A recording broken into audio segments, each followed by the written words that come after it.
Really know what's going on over there other than everybody's dumb. The instant you step out of line, you say something that they don't like and they don't like you personally, they're going to use all those pre-existing laws and they're going to use it on you. Woman exposed her male genitalia to women and underage girls. That's what happened. It's pure propaganda and it's super cringe, by the way. It's super cringe.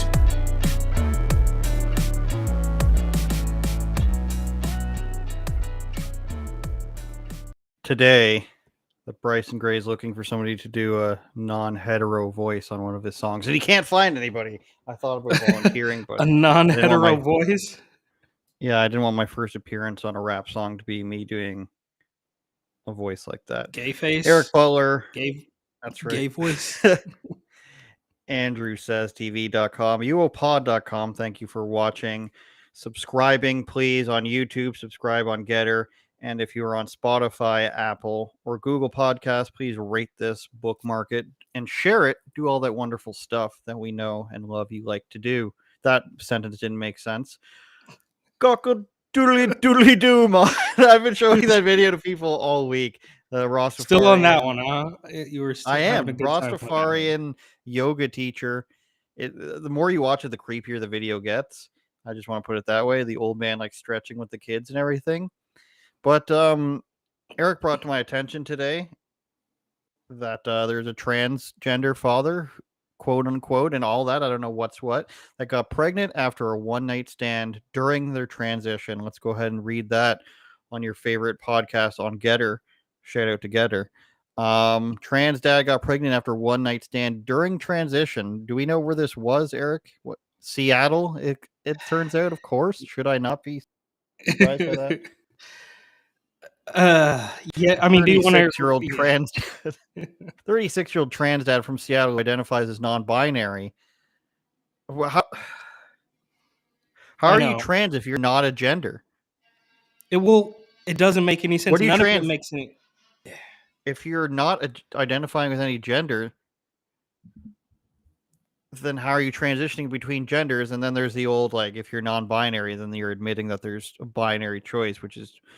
Anyways, and Queer has been documenting how they, quote, took advantage of the body organs I was born with to give birth after a one-night stand during their medical transition. So on one hand, you don't want to be that, but they admittedly call it taking advantage of the organs I was born with. It's just all it is. It's not giving birth. Danny Wakefield came out as trans masculine. Why do these people even type this? See, when I write this stuff, I make sure it's quoted as from somewhere or allegedly or identifies as, because I'm not just going to go out here and be what about trans masculine's a real thing. So-called trans masculine. It's a literary technique. A person assigned female at birth who identifies with masculinity, which many women who don't have mental issues do, went on testosterone treatment for 9 years and had a double mastectomy in Florida during the transition. Although identify as trans masculine. Go ahead. Just notice they have to make sure it's Florida, right? Because Florida is obviously, a hot bed for this stuff, right? With the quote unquote "don't say gay" bill and all that stuff. So they want to make sure that it's Florida, so that way they can blame you for being mean and nasty, and somebody's gonna harm themselves because they weren't allowed to do this in Florida. I'm just saying. It's true. Although I identify as transmasculine rather than male, people often read me as a cisgender gay man, so I'm aware that it does make me more visible to live my identity as a transmasculine person. So you're transgender, but you're actually only transmasculine, but you're also non-binary and queer, but people think you're a gay Regular man. I man. don't know what I thought cisgender. Okay, so people think you're a regular gay guy. I don't know. It doesn't Well, make they any want sense. chaos is the point. They want you to be confused and just obey whatever it is this weirdo saying. But I think at one point they mentioned that it was a grinder date. I So think we'll get to that maybe. okay, all right. You want to keep reading it? It doesn't make sense because even if they're on you're on a one night stand, you're on Grinder, the guy that she was on a date with is not really gay, or Wakefield it, found out that they were pregnant, not she was, during a bout with COVID-19 after a one night stand with an unnamed man. So this person's going out giving people COVID and getting pregnant during it. Wilder, whose gender Wakefield has not yet identified, so a man. That's what I don't. We're gonna have to do. We're gonna have to do a classic unauthorized opinion move here and look into this writer. Um, I've known for my entire life that I've wanted children, and I knew before I transitioned that I wanted to carry at least one child. What a weird way to say it. And this is the hot guy. now do we think? Look, do we really think that that's going to be great for the kid? Right, like, your mom is I on don't all these weird think that. hormones and stuff. I'm not a doctor, but Often when people are transitioning, they might freeze their eggs. I also thought about how I would feed my baby when I had that double mastectomy. Those small decisions had to be made. Small decisions. And I don't regret the one bit. Oh, I just cut off my boobs. It's a small decision. It wasn't a small decision when Angelina Jolie did that to lessen the probability that she'd get breast cancer. She did the whole gene research thing where they research what kind of diseases you're prone to with your bloodline, and then she's like, I'm getting a double mastectomy. That's apparently, it's just a small decision to get this massive life-changing I don't surgery. even Just want I just don't wanted to even really compare there remember the that. well, I I just wanted mean, to compare like the reasoning somebody has, like avoid cancer. Oh, it's just a small decision to whether or not I can breastfeed in the future. I don't think I would be here with Wilder. I like how they always go with one names. If I hadn't taken care of myself and honored my identity back then. Or you would just be a guy and a girl. Wakefield detailed what it'd be like being pregnant during the pandemic, which kept them home instead of going in public on a regular basis, which would have been quite different. Despite the sickness, it was the most beautiful experience I've ever had. I've fallen in love with my body in ways that I've never experienced before. It's just so weird. And Eric, and I've been watching a lot of TikTok cringe lately, and sit through one TikTok compilation, and I noticed I also do this a lot. Sit through one TikTok compilation and tell me there isn't like a huge mental health problem in the United States right now, or Canada, or England, or Australia. But you get people who are morbidly obese thinking it's hilarious that they're doing like food challenges and don't get like why it's people are watching. They think it's because like they're participating in some fun challenge. Yay. Not because I'm disturbing looking. Or you have like transgender people. You have people that are explaining their gender identity and pronouns to people and acting like they don't care if you say it or not. That's why they're making the video. And you're watching all these videos and you're like, why are these people doing this? Girls talking about like having sex and everything. And it's just stuff that you wouldn't normally brag about. And you're watching all these videos, and I start to realize that the most normal people on TikTok are the people that are toothless, former meth addicts, or people who are vamp emo cringe type people who and like losers who are just like, mouthing the words from movies that I've never seen and like doing it as a way to flirt back and forth. Those are the most normal people in TikTok, on TikTok. The vast majority of people are just so far gone from like what they think being normal is that they just put on anything that they can onto TikTok and hope that somehow people reach out to them and love them in some sort of way. And it's so paper thin, the veil that these people are wearing when they stick a camera in front of their face and they have like no teeth, and they're just being like acting like they're so hot. Or one I watched today was, and I might be addicted to this. One I watched today was this super obese woman, and I have no problem if you're not in shape or you're a little fat. But this woman's like 400 pounds. She's doing some, I guess, a challenge where you chug a bottle of Sprite or 7-Up, and she can't do it, and she's burping and all this weird stuff. And it's like she thinks this is funny, or people want to see this because she's participating in this challenge. Meanwhile, I'm sitting there being like, this is disgusting. And the only reason other people do it is because it's not something you're supposed to normally do. But the people who are watching you do this they actually know that you're chugging 2 liters or 2 gallons of Pepsi on a daily basis. And this is just disgusting. So, like, it's not out of the ordinary for someone to be doing this. This is the mindset, is what I'm trying to say, of these people making these videos. Literally anything goes to get attention. And again, I don't know how we got here. Well, I don't look at TikTok. I assume it's not that much right. Instagram. I'm watching it on obviously YouTube in my defense.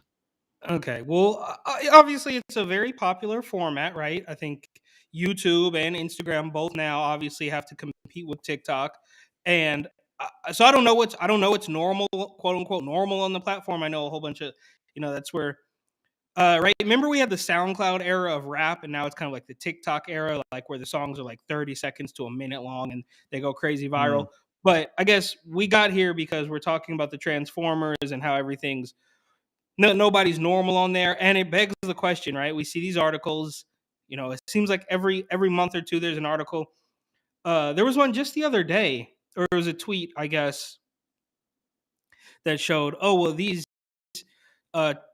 Chinese TikTok employees have press a button and make any video go viral. Did you see that? I posted it onto my story a couple days ago. No, I didn't, but that makes sense.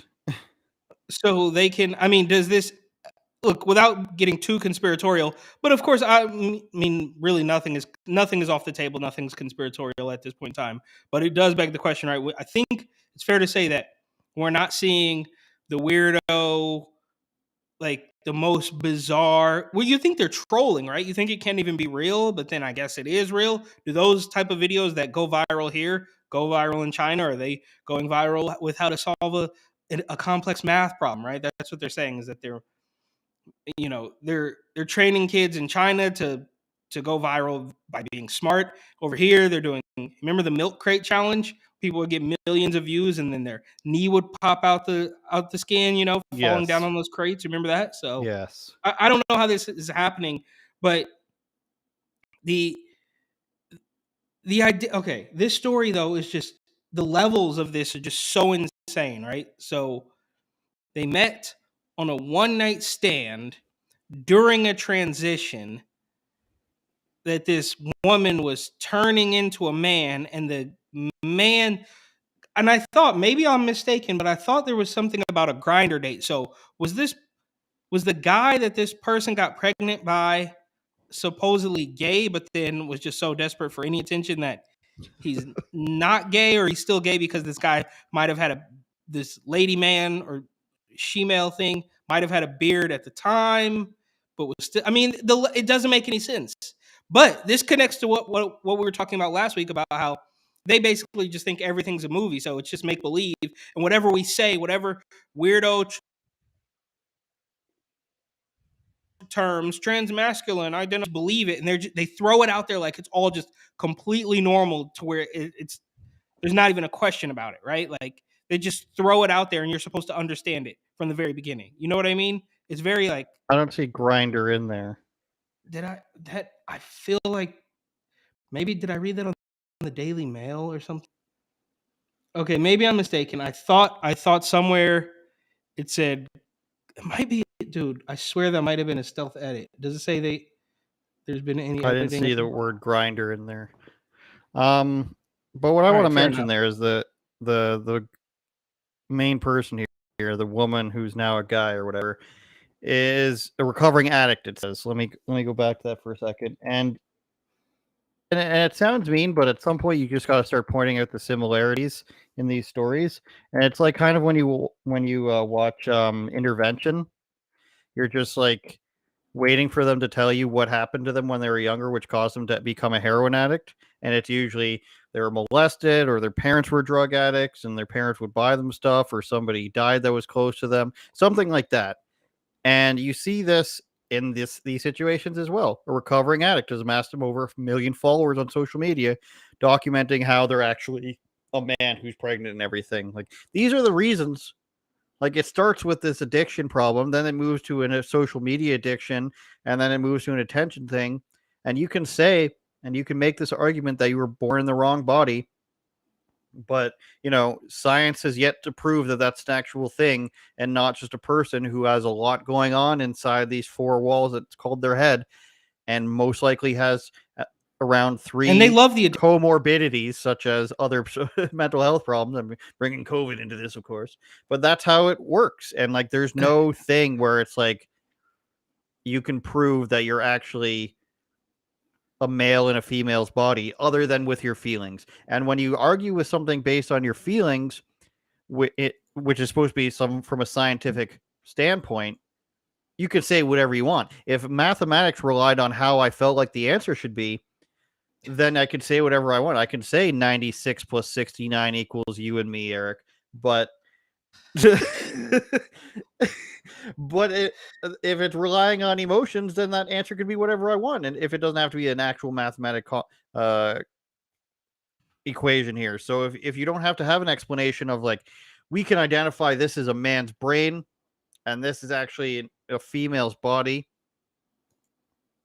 that doesn't have to exist. The closest they get is, don't forget about the asexual people and the agendered people, which is less than a 1,000th of a percentage. And then they use that to justify the rule of like, see, other people have cut off their arms. Let me do it too. Can we just go back to the addiction thing quick? Can you hear me? It looks like I might be frozen Yes, again. can. They love the addiction, right? Like, that's why it all goes hand in hand. I just sent you this. This is, I don't know if this is the same thing or different thing, but Grinder one night stand. I think this is maybe the story I read, and now I'm confusing it with a different one, perhaps. You see that? Mm-hmm. Bringing it up. Gender man gives birth after Grinder one night stand. But anyways, they love the addiction aspect. That's one video we saw that I think I referenced last week from Savannah Hernandez in San Francisco, ready and willing and able, and New York, actually, to do paraphernalia, little strips of foil and little water tubes and syringes and all sort of stuff. But as soon as you ask, well, I want to kick the habit, can you point me to the direction of like a clinic that will help me get rid of this stuff? And they don't know. They don't want to answer that question. They want you to keep using it. It results in things like this. You know what I mean? So they still have full control, Mm-hmm. whether you're an addict, whether you need the Narcan, whether you turn into one of these weirdo people, you're going to be on one of their pharmaceuticals for the rest of your life, which, when you're doing this stuff to your body, I assume would shorten the lifespan. But whatever, it's another 20 or 40 years. You're going to need this stuff every single day of your. Either way, that establishment still wins. And I think go ahead. Well, no, I'm just saying, I'm realizing now that this is a completely different story, which almost makes this worse. I'm starting to think that the New York Post needs a little bit more dignity in what they choose. Like, I get the game where it's like, do anything that gets you clicked. Daily Mail does that as well. Hence why, like, you're seeing parenting with trans people and Tom Brady on the same page. Daily Mail does this too. But like, we're just saying, like, sharing their pregnancy journey after getting knocked up from a Grinder one night stand. Like, is that really news? Like, is that like, even in the grand scheme of like the culture war, is that really something that they think that the person who's writing about this, like, you don't have to pitch this or you don't have to assign this. I can't get to this. They don't let you get to the reporter's page. It looks like is what I'm trying to do here. Yeah, that's weird. The links don't go to the person's page. But, so what you're saying economy that we live in, like, this is even below that. Is that what you're saying? Yes, I am saying that. We got a super chat here. Let's take a look at that. Columbus says, just one question, Mr. Butler. No one mentioned Grinder until you did.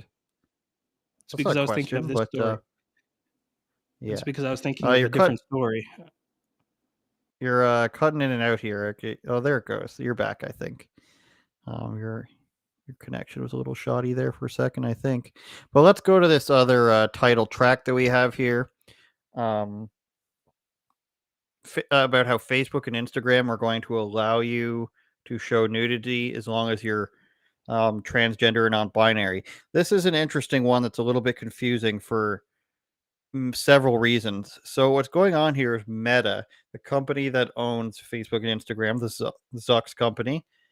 They outsource everything, and my belief in that is because Zuckerberg doesn't actually want to be involved in this stuff anymore. Like he's done his time as an operative for the deep state and all these people with the election and the Hunter Biden story squashing. And when he was on Joe Rogan, I really felt like he was saying that he doesn't want to be involved in this stuff anymore. Everything's third party, the fact checking, and also the decision making on policies, it turns out. So they have a policy board that consists of 5 members, or at least 5 members in that current instance. And I'll bring it up for you here. Parent company has a Supreme Court for an oversight board. And what they do is they make the decisions for Meta, for Instagram and Facebook. And what happened is 2 posts from 2 different sets of people were flagged for nudity because they were transgender people. So it turns out the policy for Facebook and Instagram for nudity is it's allowed only if it's involved in like breast cancer surgery, or in some cases a mastectomy, as we were talking about a double mastectomy, that sort of stuff. So they sort of said, well, it seems to me that's discriminatory, these policies, because only if a trans person's involved in surgery are they allowed to show themselves like afterwards. So what this oversight board did was they went through this complex, I think it was 11-page document, where they outlined all the problems with this meta policy, and they determined that the reason why things need to change, they need to change their policy to allow these people to show their bare chest, non-binary and transgender people, is because they don't technically fall under the rules. So the rules that exist for Meta already are saying a woman can't show her breasts unless she's, involved in surgery, or breastfeeding is the other thing. But since these people don't identify as women, therefore they don't fall under the same rule set as, you know, actual women. So these aren't women's breasts you're seeing. They're a person who doesn't identify as a woman, therefore it's okay. And I'll find the quote here for you because it's insane. And first of all, they say, well, of course, we welcome the board's decision in this case. A spokesperson says, the board found that overall Meta's policies on nudity result in greater barriers to expression for women, trans, and gender non-binary people on platforms. Who knew that nudity itself was an expression? I didn't know that you need to share on social media, as if there aren't enough websites for that. Everything has to be porn, I guess. But in a nearly 10,000 word post by the oversight board, an in-depth analysis was given of Meta's policies as to how they unfairly treat those who identify as transgender and non-binary. Analyzing the platform's community standards, the board notes, and this is the key part here, the board notes that the standards refer to a woman's uncovered breasts. Given that the subjects in recent photos identify as non-binary and transgender, the breasts depicted belong to individuals who do not identify as women, and as such are not subject to the rule. So their argument that took them 10,000 words to bring up here is that transgender people and non-binary people aren't women, or they don't identify as women anymore, so they should be allowed to share nude images because the rules only apply to women. So on one hand, you have people saying, you know, I'm identifying as a certain gender, therefore you must respect it and believe it and agree with it. But when the rules come down and it says, hey, you're women and you fall under this category, no, I'm not a woman anymore. I'm actually non-binary or a man now. So these don't count as women's breasts. So this means, of course, there's going to be penises on Instagram and Facebook, and it's going to be disgusting. And you're going to be like, why is my teenage kid doing this? Or why is, let's throw Lewis Brackpool, my friend from England, under the bus. He's saying, why am I seeing penises? and he's going to report this to Instagram or to Meta or whoever, and they're going to say, sorry, dude, this person doesn't identify as a man, so that's not a man's penis you're looking at. That's a trans masculine demisexual vamp god that you're looking at. And this is the world we're living in now. So those are the crazy rules that are happening over at Meta's, advisory board, which is 5 people, and they need 3 people to vote for it. And I like how they're using this acronym LGBTQI plus, which we're seeing updated even more. And they're saying they're constantly evaluating their policies to make their platforms even better, of course. But how could they get much better when you're seeing dongs on it, I guess, right? The next thing that we're going to get to, if Eric comes back ever, I don't know. I don't know where he went. Ping him on Instagram or something. I was going to say send him pictures of you know what, but don't do that. Don't send Eric pictures of your penis. Or do. I don't care. But I'm not responsible for it. You're your own person, right? So Sheila Jackson Lee, I believe is her name. She's putting in a bill, and she's from Texas, a congresswoman in Texas. She's putting out this bill that she's hoping will get passed, and it's for hate speech. So it's against the First Amendment, so I don't think that'll go through for that reason. But what she's saying is that anyone who engages in something called white supremacy-inspired hate crime should go to jail, or, well, the wordage they use like severe penalties. The problem with that is the way they define this, of course, which is not at all. So in this bill, they're talking about how to prevent white supremacist hate crimes. And I guess on some level, you can say that's a good idea. Nobody wants that, even though it's not as prevalent as they say. But they're saying that you can commit conspiracy to commit a white supremacist hate crime. And the ways that people can go about this, which would make them, break the law, would be somebody posting things that they disagree with. So one of the things they said was, of course, the great replacement theory, which is a thing that they admit that they're doing, which is, ushering in a large amount of immigrants, both legally and illegally, to replace the native population, no matter the race of the person, the black, the white, and the Native American people all getting replaced by voters. And that's what they're referring to there. You talk about that, and then you can be guilty of conspiracy to commit white supremacist crime. Now, you may be asking now, how is that conspiracy to commit a crime if you don't commit a crime, right? Well, they thought of this one. So hold your hats on that one, Sally and Jim. Those are, everybody's got a Sally and Jim in their life in 1996, I think. But so the way that they convict you of that crime of just talking about it online, they're saying that it's a crime if you say something that could be misconstrued by somebody who would then possibly go and commit a crime. So if you're just Joe Blow or Sally Ann Struthers, which I think is a real person, and you go on Facebook and you start talking about some theory that this Democrat congresswoman disagrees with, you might think, well, I'm just talking. This is my First Amendment right to just talk. They're saying no. If you're saying something that we determine to be words that somebody could use to fuel their hate, then we're going to arrest you for it. And I'll show you exactly what I'm talking about. The bill states that a person is engaging in white supremacist inspired hate crimes when the white supremacist ideology is involved in the planning or is a precursor to an act itself. This is where the bill seeks to criminalize hate speech and social media posts pertaining to vilifying non-white people or groups. So they're saying on one hand, they're trying to say, hate speech towards people that are non-white, this is now a crime, which of course isn't a crime in the United States. As long as you're not committing some other crime, you can say, I hate this person. It might not be allowed on a specific social media platform, but you can say, I hate these people no matter what. And I think we just got Eric back here. Eric, we're talking about this, the woman's hate speech bill here. Can you hear us? Yeah, can you hear me? I can. You sound a little bit high pitched, but that might just be your rage. Yeah, dude, technical difficulties. Okay. So we're just reading what is a conspiracy to engage in white supremacy here.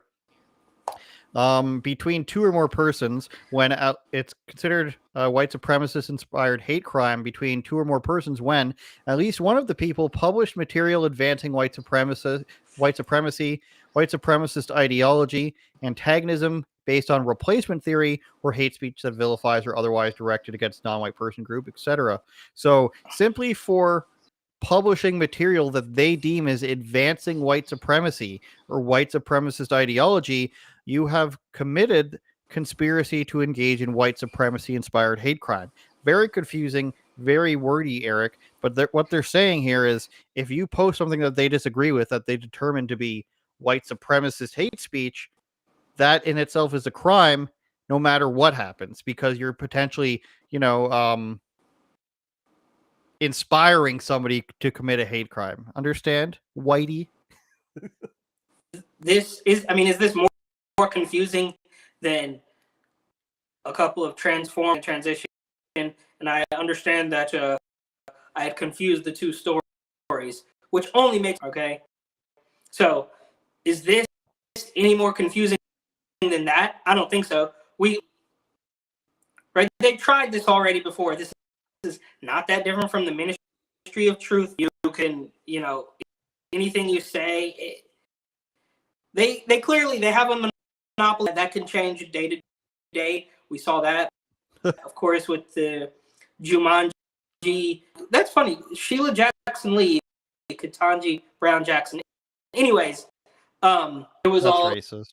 It was all about a woman's was right. Famously, that was in the news cycle for like a month. The lady couldn't say what a woman was, and then Dobbs decision, whatever Supreme Court thing, and now all of a sudden it's a woman's right to choose. So they have them, and this is another step in they just want to ban you, they want to cancel you, and now this is the next step after that, right? So after well, here's this part. Well, here's this part. The bill is defined this as material. The bill defines this as material, which is, quote, published on a social media platform or by other means. I'm just going to make this a bit bigger here for viewers on iPads specifically. By other means or publication with this likelihood that it would be viewed by persons who are predisposed to engaging in any action in furtherance of white supremacy inspired hate crime, or who are susceptible to being encouraged to engage in the furtherance of white supremacy. So if we suspect that a person may be inspired or encouraged by your words, therefore you are committing a crime, and probably that person too. They also want to create a database to maintain white supremacy inspired hate crimes. So you'll go on the hate speech list. And it's crazy. They want to amend the Hate Crime Prevention Act to include like their dogma, their religious text, saying now hate crimes motivated by white supremacy have been increasing in frequency and intensity. Like, I don't understand how you can write that into a bill and not automatically date it. It's just like for the rest of time, you're just going to be reading this and going to be like, oh, this must be true currently. Heinous and virulent crimes, blah, blah, blah, blatant bigotry, which of course is going to be a crime. So all this stuff is bad, of course. That's the obvious part. But they want to put you in a position where they can be like, what? So you're against condemning white supremacist hate crimes? And of course, nobody's going to be forward and forthcoming about their love for white supremacist hate crimes. The 1,000% of people who like that, which are probably exist in an attic somewhere and I don't know, the show Blacklist, but they're going to dress it up as this whole thing and then say we're stamping out white supremacy and the crimes that are caused by it. But in actuality, in actual reality, this person who's sitting on the internet in, let's say, I don't know, Wyoming, I don't know, someplace, typing stuff, and they say, you know what, and this could be a black person, and they're saying, you know what, it seems like they're bringing in a lot of immigrants from El Salvador into my city, and they have different views than me, and they just got here, and they're going to have all these votes if they naturalize them in. And all of a sudden, the demographics of our voting block is going to completely change. And this could be a black guy or a Spanish guy or a Chinese guy saying this, and they're going to say, you know what? You're talking about the replacement theory. That's a crime. And on top of that, you're talking about stuff that could be misconstrued by somebody who is predisposed to committing hate crimes, which is probably a white person in this instance. And not only are you guilty of that, you're also guilty of, of saying this, of promoting it, of inspiring somebody. So all of a sudden you're hit with like 4 federal crimes about white supremacist terrorist acts. And all you did was talk about something that's literally happening in your neighborhood, no matter what race you are, because you could be talking about South Koreans that overstay their visa. You could be talking about the Sikh guys that are jumping the border that I watched on Danny Mullen's video this morning. 4 guys in turbans crossing over in Arizona. Shout out Jorge Ventura, Danny Mullen, and Leo Tavio there. And you could be typing about this, and then, what's her face? Sheila Jackson Lee, the congresswoman, saying that you're inspiring terrorism. Yeah. Well, again, you're always taking as kind of like as though they actually are genuine, right? It's obviously kind of I forget what you were saying last week.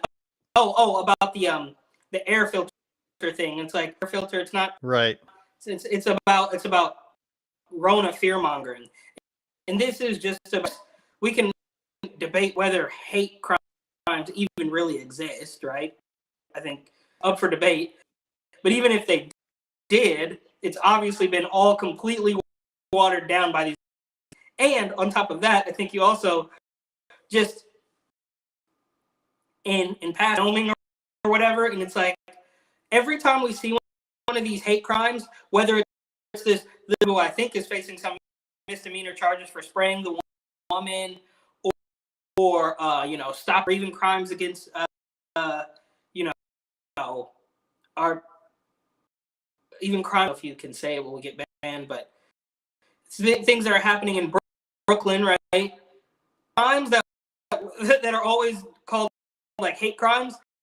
They keep happening in like these weird blue left news about the hate crime that just happened in Wyoming. They keep happening in the places that keep. So you can like throw it away and say there's some guys over in Wyoming in the middle of nowhere line, but when it comes down to the actual crimes, quote unquote crimes, and the knuckle stuff, it's always in California, New York, maybe Chicago, Seattle. You know what I mean? Like, why is it those places that keep having the problems with the hatred? You brought up the air conditioning stuff, and I would take this time to apologize and take a small L on that. I was mostly wrong, surprisingly, about how air conditioning units work. And I'm going to say mostly wrong because I think I was 40% right based on my research.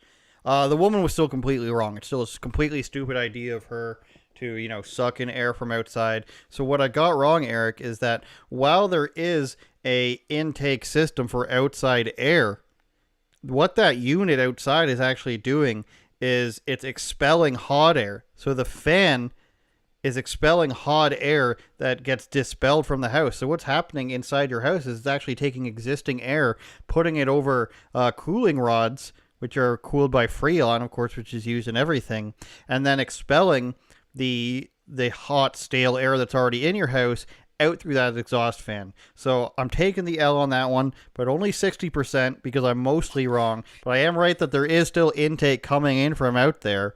But it doesn't travel through, the fan isn't pulling it in. The fan is actually, that unit is expelling it out. And the air that's coming through the ducts is, yes, still getting filtered. That's where I'm still right about that. It's still getting filtered through these filters.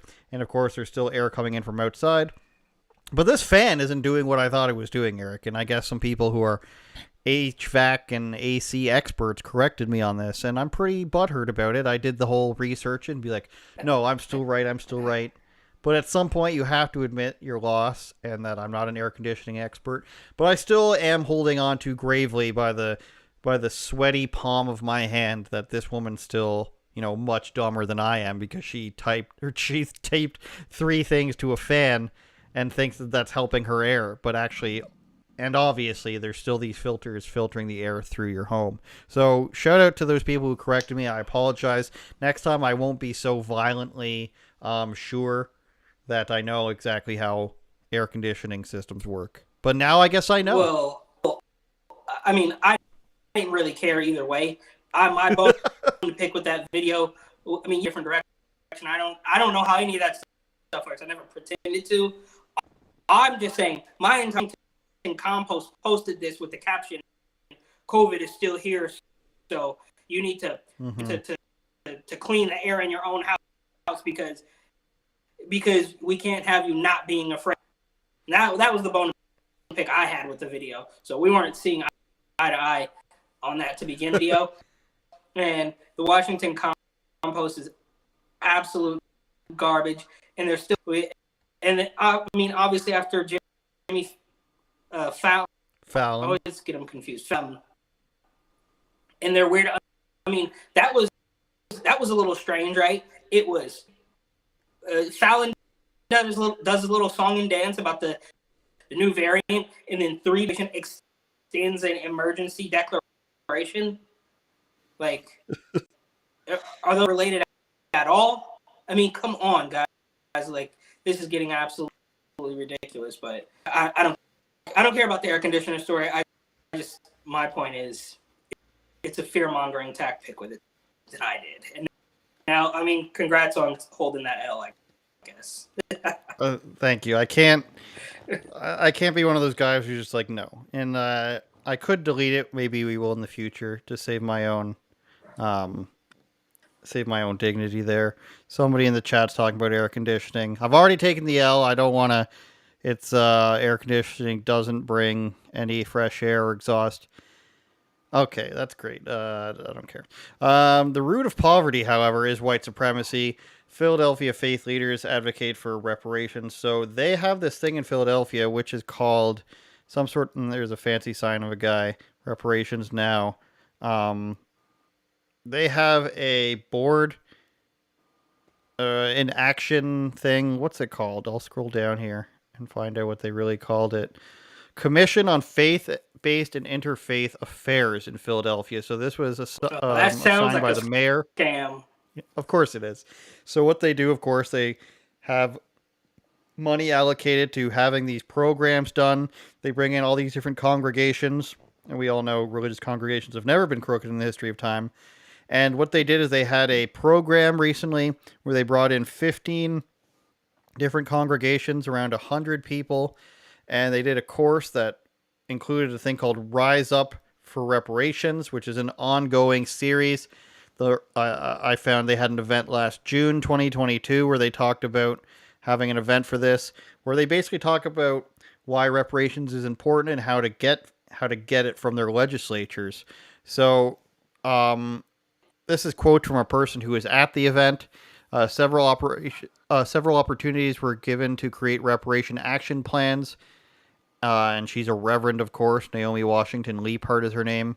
She's a director for faith-based and interfaith affairs. She talked to Fox News Digital, and she said, "We realize that the structural root of poverty is white supremacy, which relies on the exploitation and theft of black labor and other material resources. Reparations is a strategy that both acknowledges the centuries-old cause of our present inequities and moves money and power so that black communities can finally be made whole." Eric, imagine if I blamed me being poor on my French ancestors, or if I lived in New Orleans and I blamed it on the Canadians that moved to New Orleans from Canada and France. Like, it just seems to be like an illogical argument. I think there is a bit of room to be like, hey, they never paid us what they were supposed to.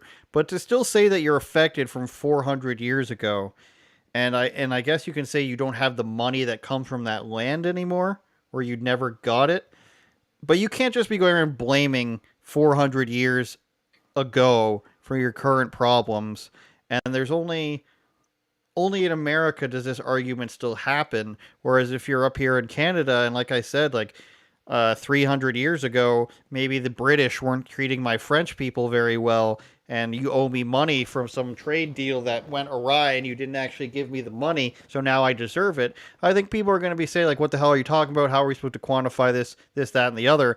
And that's what these programs are essentially doing, is quantifying and putting together action plans of who should get the money and how much.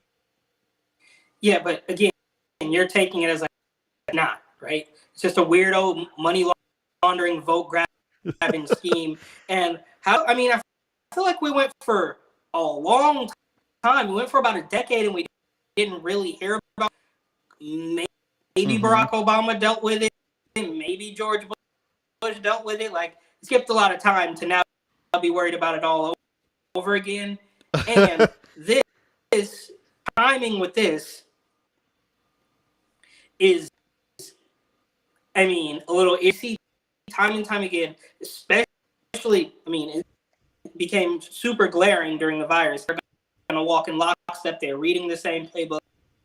They get their messages from the same person from the day they shut down to the day they implemented mask mandates to the day they had a hospital, and on and on and on. So what we have right now is California says, oh, we're going to study reparations, and then some city council in San Francisco says residents of San Francisco that can prove they were moved here between this year and this year, or this person deserve $5 million, all while New York is doing something very similar. This story, I mean, it's all just so predictable. Like they get the talking point, ask for, I don't know, a couple days, it'll burn out and it'll come back in another month or so, 6 weeks.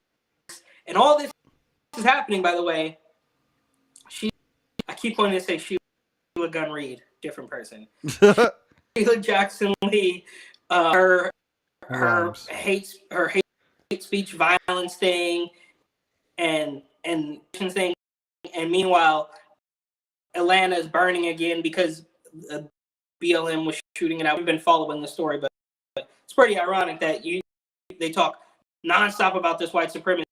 Is that timed in with this as well? So I haven't been following the story. What's happening in Atlanta Saturday? A couple days that this has been going on. So it just seems a little that this is all happening. So the BLM protesters in Atlanta can also claim supremacy along with Sheila Jackson Lee, and that's all their justification for destroying cities. And it can never go the other way. You can never. Graphic of people has been known to terrorize towns and burn stuff down, and maybe we should pay the victims. You know, their businesses burned down, their cars. They would never get that same attention. So it's just not a two-way street. Mm-hmm. And some of the stuff they're doing here as well, besides moral and psychological healing and deeply spiritual work, they also watched the show called Atlanta. Now that you bring up Atlanta, that was part of their course, which is, I guess, a hip-hop scene show, dark comedy sort of show with Donald Glover. Donald Glover. Yeah. Is he Danny Glover's son? I don't think so. Okay. Along with the poverty and reparations, they touched on womanist theology, which you have to, and there it is. Analyze the show Atlanta drama comedy, or some call dramedy, about the hip hop scene in Georgia City. Here are some of the people that. Here's the funny part. So we're going to get into, before we go, about who is behind this, which of course is hilarious in itself, but it's called the Truth Telling Project, of course, is one of the organizations involved with it.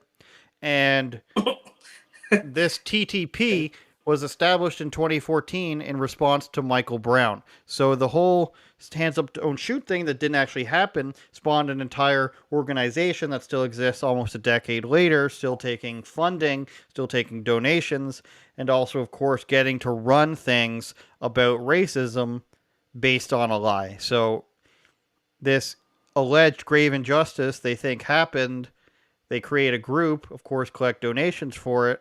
I'm assuming, don't sue me on that part, TTP.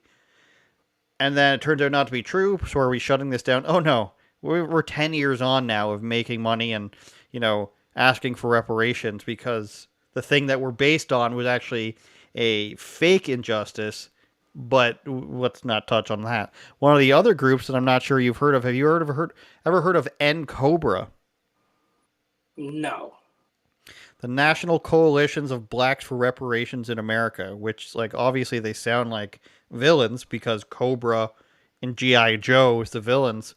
They're a pro-reparations group that advocates for, and this is pulled from their website, entire institutions and organizations to be established worldwide in order to issue reparations for all of the following. So they advocate for every country that has had black people or has black people to come up with reparations boards, a whole like reparations industry where they have people, taking cases, deciding who's owed what and what was taken from them.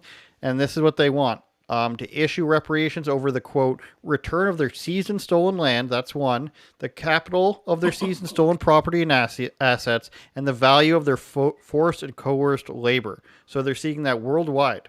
And the rest of this group, they're hoping to meet with 100 congregations in total in 2023. And they're saying that they're well ahead of schedule because it's been January and first month and they've already met with 15 congregations. So you got people who invented a group after Hands Up, Don't Shoot didn't happen involved. You've got a group of black nationalists who say reparations worldwide and we want to create a whole industry out of this. You've got a reverend, of course, and you've got people talking about womanhood theology and HBO shows as well, or Showtime or whatever it is. And this is what city budgets are going towards. But how are we even talking about women now, right? Look, obviously these people twist themselves up into a pretzel.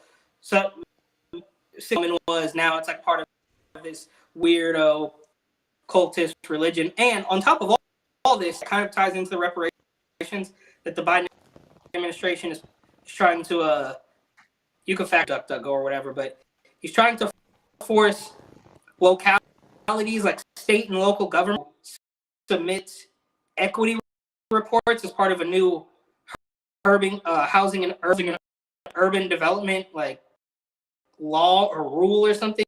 So that's basically the same thing. Text of the and like part of the article, they even said that it's not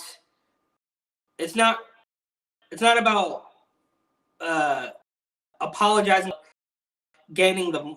It's all about money, basically. You could read the article. I forget exactly where it comes from, but it's on top of this. It's another like reparations thing, like where a local government is going to have to submit equity guidelines. Like, I mean, again, it's never a two-way street, right? Like they're real angry at this hockey guy pride stuff, but right. If they had Christian night, everybody wouldn't do that. It just. Yeah, let's talk about that a bit, because that is one of those weird things where it's like, apparently you must agree to everything your organization agrees to. That's what these hockey journalists are the worst people ever. And I've grown up watching them and thinking that even before things were hyper politicized and everything, that these hockey reporters are so full of themselves and they will just poke and poke and poke, because Toronto Maple Leafs, biggest hockey team ever, I would argue, right, close to me. The reporters for this team are just always pestering the players every single day, asking the same questions. They ask them nicely to stop every single day, and they won't let up.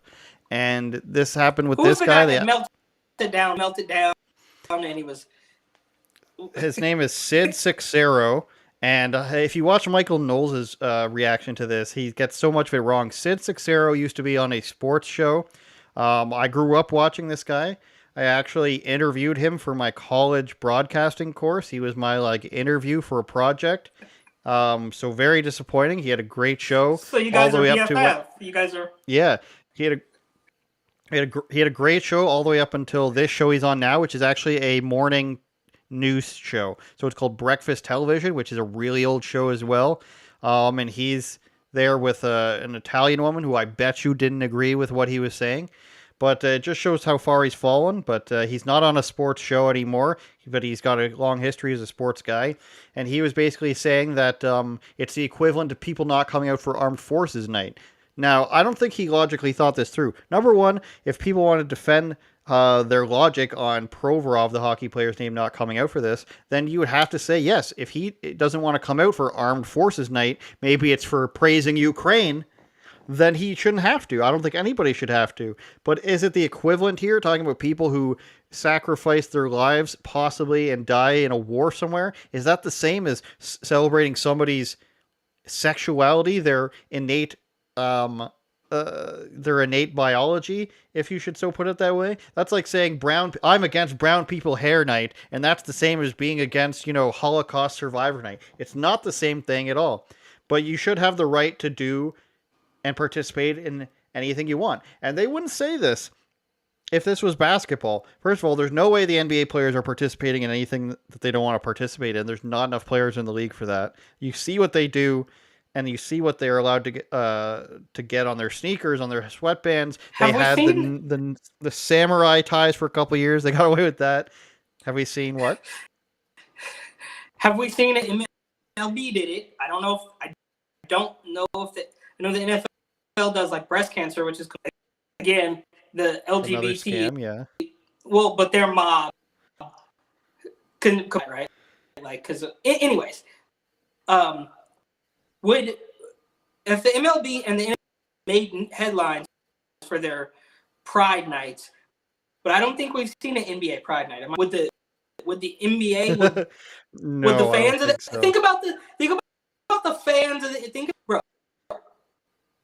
the powers that be, the establishment, weirdo creep personalities, they would have such a hard time trying to square that, because even the young watching Ja Morant and like these kids are like 20 years old or whatever, and they're flying, they're dunking all that. Even those young kids, probably mostly black, or like some other demographics, but I mean obviously white kids love basketball too, as I know you. But would they risk that demographic to push stuff onto the NBA? I don't know if that's worth the risk. No, and here's why. NBA, the black guys aren't going to stand for any of this, and then you got to mix in of like South American guys and Eastern European guys who aren't going to stand for any of that. They'd just be like, why? Just like everybody else. MLB, Hispanic guys, country guys, they don't care about this. The MLB had like almost no kneeling at all because so many Hispanic guys that come from communist countries and very poor countries like the Dominican and stuff like that. They don't care about this. You even have people, and I watched a clip the other day where two soccer players, a South Korean guy and a French African guy, but from France, I believe who he was, they forget to kneel. They start playing and everybody else is kneeling. And I'm just like, well, this is because they come from countries where this has nothing to do with them. That's why the top thing on their mind when they start the game isn't, virtue signal, but it is for the English players. Just like this is for the Canadian players, Canadian American players, mostly in the NHL. And then you've got Finnish, Swedish, Russian, Czech, Slovakian, all these guys. But the thing about hockey players is they're the type of bro dudes that are just like, whatever, I'll put up with whatever you want as long as I get to play. They don't want to have any edgy opinions. They don't want to rock any boats. They just want to play hockey. Though? That's why I don't know. Why, but though? I've known these guys all my life. All they care about is hockey, because they fight in hockey.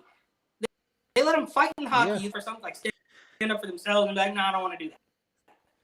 But these guys don't care about anything other than playing. Just like they had their whole racist thing where one guy claimed that somebody was racist to him in the minor leagues 5-6 years ago, and it was a shitty coach. Of course that's going to happen, but people are going to make fun of you from being in the middle of nowhere in Canada too. People are going to make fun of you for everything.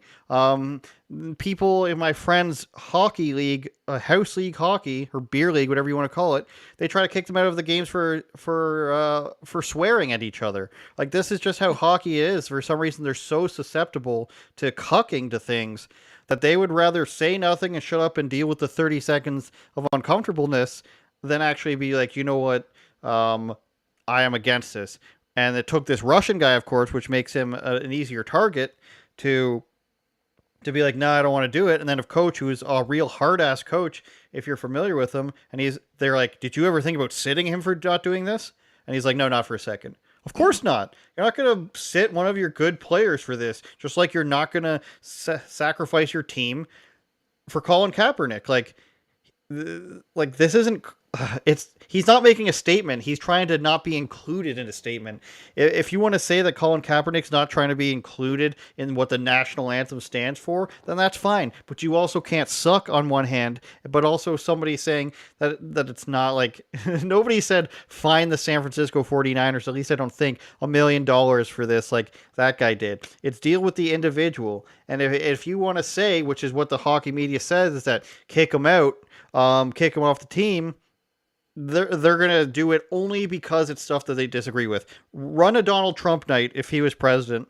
Run a Donald Trump celebration night, or like the history of presidents, and see how many people don't come out for that.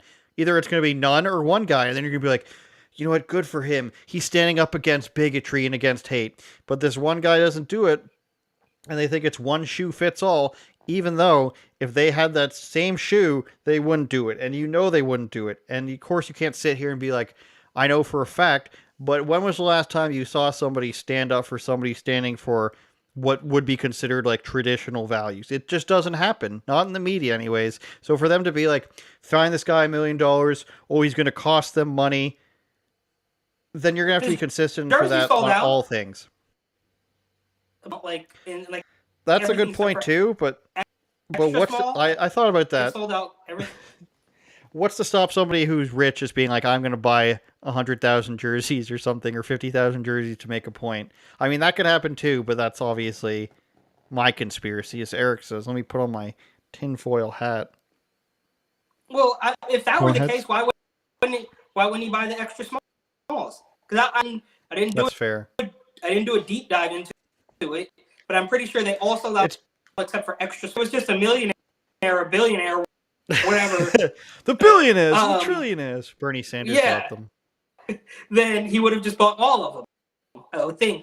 That's but it's probably fair. like, Good point. But no, but whatever happened to just having the choice, bro? Like, it's no, when it comes to, dumping your baby, oh, we got a choice. When it comes to, oh, you get a choice. But now when this guy's like, nah, it's not really for me. You don't have a choice. Give me a break. And for the record, this doesn't really have anything to do with this, but did you know, I know this is old, Kyrie's Instagram was suspended. No, I did not. I mean, did you know Kyrie's still like number 15 in jersey sales, or number 10? He's at the bottom of a list I read. Sound too bad. 10 or 15 out of hundreds of NBA players. Yeah, he's still selling lots of jerseys. Yeah, well, I mean, before they tried to burn him at the stake, Kyrie NBA players that we've seen in the past decade, like he's not a, and I just he's not, he's no Brian Scalabrine. Hey, whoa! Scalabrine used to do a show where he would let people try to come off the street and beat him for like 10 grand or something. I know. He always won.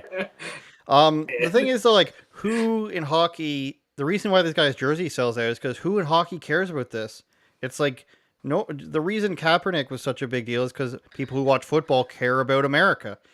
No, hockey fans don't actually care about like the Rainbow Coalition, and you can say it's a celebration of equal rights, but we all know it's not. Like, you don't just get up there and celebrate like the women's right to vote at once a year. This isn't a celebration of gay rights that they already have. This is like pay the piper sort of shit, and it's like pledge your allegiance to the flag, essentially. So the people who pledged their allegiance to the LGBT flag got offended, just like the people who got pledged allegiance to the American flag and stand for the national anthem got offended. That's what this is. This isn't he's doing a grave injustice and disrespecting people. It's like people got upset because you didn't pray to their flag, and just so happens that those people aren't actual sports fans. So, like, what are you guys doing? That's why the NHL's not doing anything. That's why the team didn't bench him, because nobody actually cares about this except for the losers in sports media.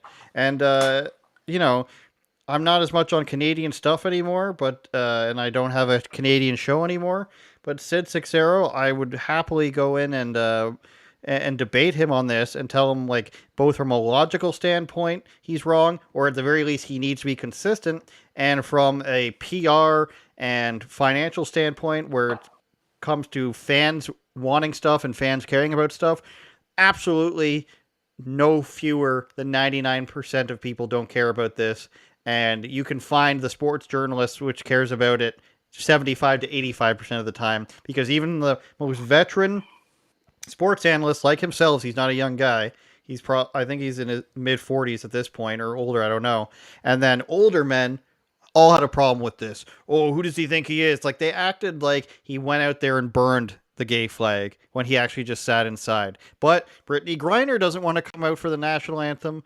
Then it's amazing. They're standing up. Colin Kaepernick is worst backup quarterback there is on in his division and everything, and he's amazing. Even though, like, we could go on for another hour here about how he's trash, but these people are heroes. You get him a Nike deal, exchange her for the arms dealer. Oh, this guy's Russian and he's not coming out for the gay flag. We'll crucify him. No pun intended. Well, the announcer guy that you're talking about, the veteran announcer guy, or not announcer, but sports and analyst, analyst, commentator, whatever. It almost felt like he was kind of like, oh, I'm gonna get out ahead of this one, and I'm gonna really pay my dues to the machine, and I'm gonna almost apply for a new job, or he wanted to go to a movie, or I'm gonna jump on this sword, like Cory Booker in his like Spartacus moment, like for this righteous moment. Like, dude. Well, what you have to understand is he does that whenever he's got, like, he cuts a promo like that all the time. That's what has made him popular over the years. So think of him more of a Stephen A. Smith type, where he's going to be that animated on a subject no matter how he feels about it. So that's his way of delivering one of his promos, as you would say in the wrestling game. So sometimes he's right about stuff, and I agree with him then, and sometimes he's very wrong. He's right more often than Piers Morgan, I'll give him that, but on this he's very wrong. But the fact that he's like that animated, that's how he is whenever he's making his point. He always looks at the camera and he'll say, if this person wants to do that, then I got news for you. Blah, blah, blah, blah. That's what he's made his career about. So it's weird that it's coming on a morning television show that's mostly watched by like old white women who live in the city. But this is where he chose to get the check now. He left his best friend Tim to do his own show. It used to be called Tim and Sid. Now it's Tim and Friends. Sad story, but this is who's cutting his checks now.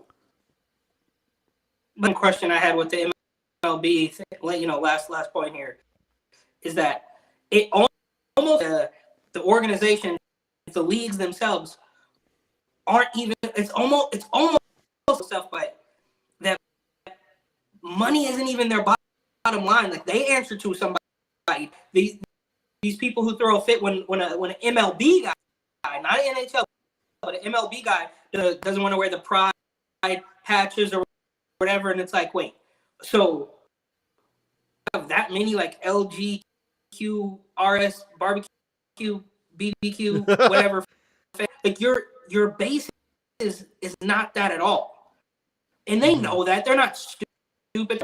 65% of our fans are gay. They know that. Maybe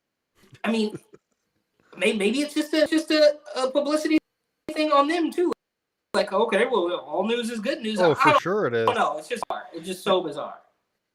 And something my girl pointed out is, because I teach her about sports every time I watch them, is it's interesting that's happening in Philadelphia too, because Philadelphia, just like in other sports, is known for a long time for having rowdy fans and even rowdier team. They used to be called the Broad Street Bullies in the 70s for fighting everybody. They got the Russians to go home by being too violent with them in the famous Russian series that they played in. They used to have American teams play the Russian team, and they ran them out of town. So like, they do this in one of the most violent fan bases. Like, Philadelphia Eagles fans beat up opposing team fans, like that sort of stuff. Sonny has crazy fans, like a whole running joke about how the crazy fans are. Yeah. Exactly, and then so they do this in this city, and then it's always to make a point. They got to go after the most masculine men. They got to go after the most violent team. They got to take down. They got to cut the snake off at the head if they hope to alphabetize the alphabetizers, whatever that means. UnauthorizedOpinions.com, uopod.com. Eric is Report and Opine on IG, and I'm Andrew Does. Or you can go to andrewsaystv.com. You can follow us both on YouTube. Thanks for watching on Getter, on YouTube, on Twitter. Shout out Twitch Guy. And, of course, listening on Spotify, Apple, and Google, where we are ranking in Europe. Can't stop us now. We've got so much ahead of us, episode 94 or something. What are we going to do for our 100th episode, Eric? Maybe we'll be together at that point. I don't mean in a relationship, but I mean in the same place. Let's see. Next week's 29th, so that would... Are we on 94? Is that what episode we're on? I believe so. Yeah, so next week is the 29th. That'd be 95. March 5th, 96. Or sorry, February 5th, 96, 12th, 97, 19th, 98, 26, beginning of March. I don't know. Maybe we'll have to finagle it or something, but who knows? We need to do like a countdown or figure it out. Yeah. Also, buy the book, of course. Right. Shout out comments section, guy talking about air conditioning and the Provorov jerseys, and shout out Getter family for everybody watching on there. We will see you at a later date. Turn it up, Jordan.